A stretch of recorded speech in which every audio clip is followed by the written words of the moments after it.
Hi guys! So I asked that on social media, mainly Instagram and Facebook, if you guys would like to hear about my anxiety story, because it does affect my filming and it has in the last couple of months, and that's why I haven't had videos besides the one for a long time.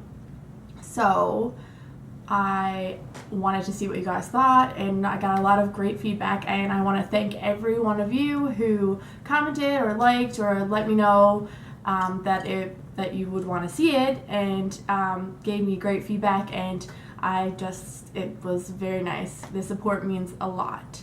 So where do I start? I guess I will start from when I actually realized that I had anxiety. It was when I was in grade 11, and basically my boyfriend of 2 years cheated on me, and then 2 weeks after, my pop died.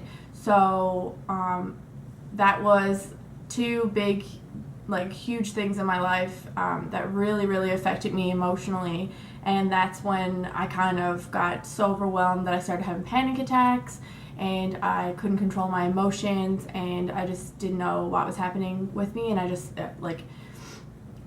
basically was screaming at my parents for no reason, and crying over everything, and just a complete whirlwind of emotions, and I had no idea what was happening. So I went to see a therapist, and I believe I've seen a therapist for a year, and I learned coping methods for my panic attacks so that I could not control them, but when I had panic attacks I could do some things to basically ease them and try to stop the panicking.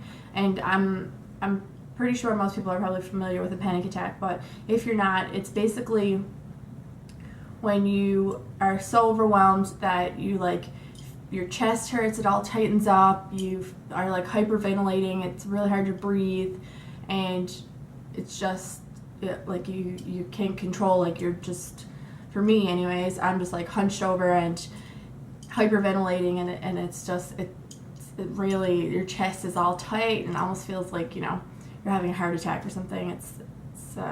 It's pretty scary, because it's just you feel like you can't breathe and you're trying to catch your breath constantly and you can't. So I learned how to better deal with those and situations, but I find that I don't go to a therapist now, and I haven't since then, and I find that I probably could, but for me personally, especially now that I've really come into owning my anxiety, I find it easier to talk to people that can relate, or just talk about it to anybody, but to someone that's like a peer rather than a professional. I find that that's better for me. The therapy that I get from explaining my situation and hearing other people's stories, it's a lot better for me than going to see a professional person who might be able to relate, but just not in the same way that I guess my peers could. That's just how I see it, and that's not for everybody. That's just my personal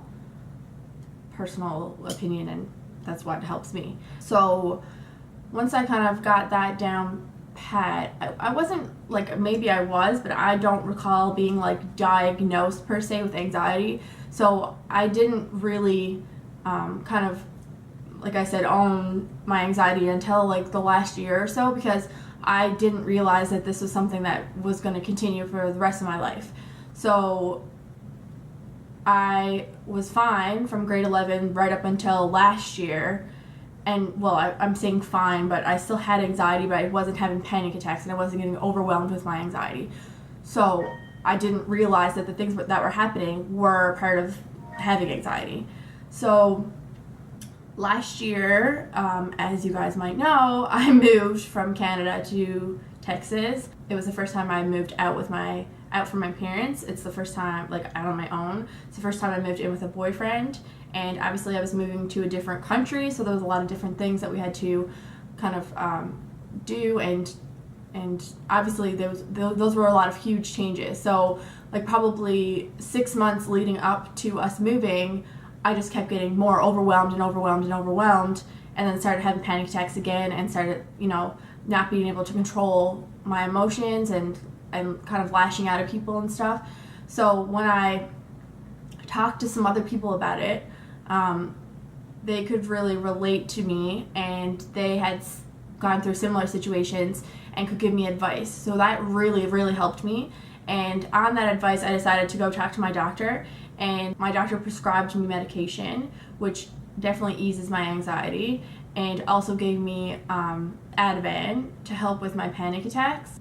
Basically, the Ativan is a quick release medication. So when you have a panic attack, or you feel very overwhelmed and like kind of panicky, you take one of these, and then instantly it calms you. It just feels like a wave of calmness that's coming over you, and you can breathe again, and you can like get yourself together, and it just stops you from the panicking.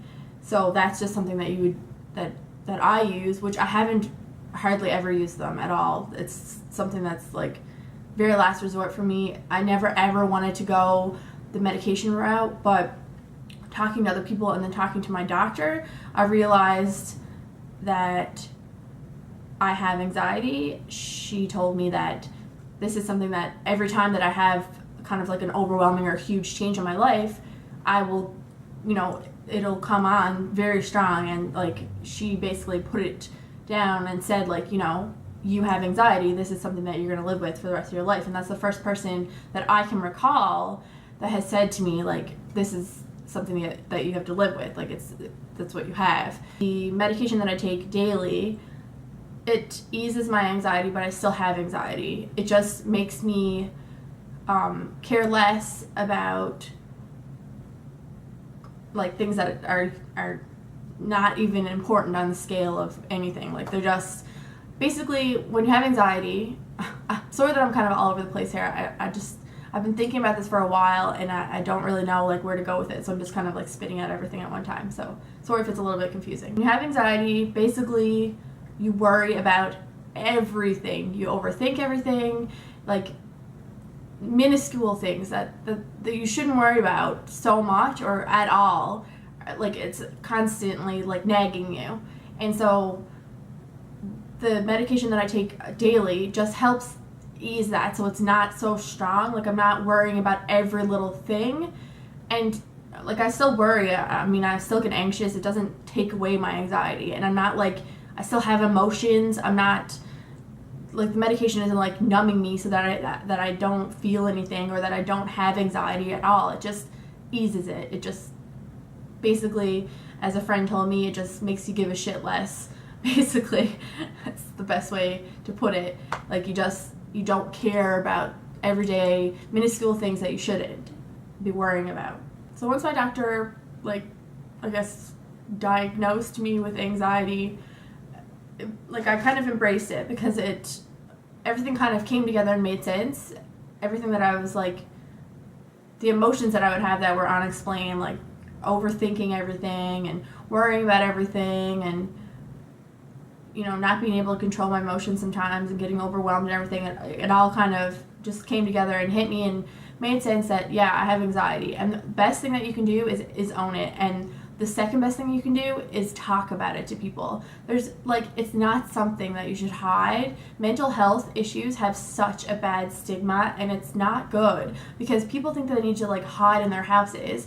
And when things happen where you lose control and you can't explain to somebody because you haven't told them, they're not going to understand. And like, even if I am sitting here and explaining to you the best that I can, or even if you look up all the information about anxiety, like, unless you have it, you really can't understand how it is. But I feel like it makes it easier for people if you are as open about it as you can be. And like, props to the people in my life, my family, my boyfriend. Like, he is amazing, and obviously my family are amazing too, but like, he's with me every single day, and he sees the most of like, just my highs and lows of anxiety, and God love him, because he has a lot of patience, and because we are so open about it, he can better understand and better be able to help me when I am struggling with my anxiety. So the best advice that I can give is to talk about it talk about it to whoever you feel comfortable with. If you know somebody who has anxiety, you know, share your stories, because it'll make you feel like a lot better. Like, I don't want to say crazy, but I call myself crazy all the time, and you know, I'm not saying anyone with anxiety is crazy, but I just call myself crazy all the time. So like, it just makes you feel less crazy when you know you can relate to somebody else, and you know, one of your friends who you would probably never normally talk about this with says like, hey, yeah, that happens to me too. You know, like it just makes me at least feel less crazy. So it's the best thing I ever did was to decide to own it and talk to people about it, and just not be afraid to be who I am, because that is part of who I am. I don't think there's anything else that I have to say. If you guys have any more questions, or if you have any stories or anything that you wanna let me know about, if you have any mental health issues, or if you know somebody with anxiety and you'd like some advice on how to like better help them, or just anything, leave me a comment, tweet me, write me on Instagram, anything, Facebook, whatever you want. I will certainly respond, and hopefully I'll be able to help some of you guys with this video. Oh, I meant to say, the reason that I didn't do videos for like 2 months is that I had a lot of personal stuff going on. So when that happens, with my anxiety, it feels like everything is weighing me down. So it's really hard to get motivated to do things. And even like, there's lots of days that I was like, yeah, I want to film, I want to do stuff, but I just couldn't bring myself to do it. And it's just, you just feel so down, and like sometimes you can't explain it, and it's just, you know, you don't want to move, like you don't want to do anything productive. Like it's really, really hard. It just feels like, you know, the world is weighing you down. And so that's why sometimes I'm going to try very hard for it not to happen, but sometimes if I'm flaky with my videos, that you know, it's a possible reason, and I'm not trying to make an excuse or anything, and I'm definitely going to try for that not to happen, or for it to happen like the least amount of times as possible. But the past 2 months, that's what happened. I've had a lot of personal things going on with my family, and it weighed on me a lot. So it was really hard to bring myself to do anything, let alone film videos. I hope you guys could take something from this, and if you have anxiety, hopefully this helped you kind of better understand, or you could relate to me. And if you don't have anxiety, I'm sure you know somebody who does, because it's very common, and hopefully you can better understand what they're going through, and you can help them just by being there for them. That's the best thing that you can do for somebody with anxiety. Just be there for them and listen to them, you know, blabber on, or just, you know, give them a hug, anything like that. Once again, thank you for all the support. It seriously means a lot. It really does. And I can't say thank you enough. So yeah, I hope you guys enjoyed, and I will see you in my next video. Bye! Hey guys, this is a quick getting ready with me for going out shopping. Hope you enjoy!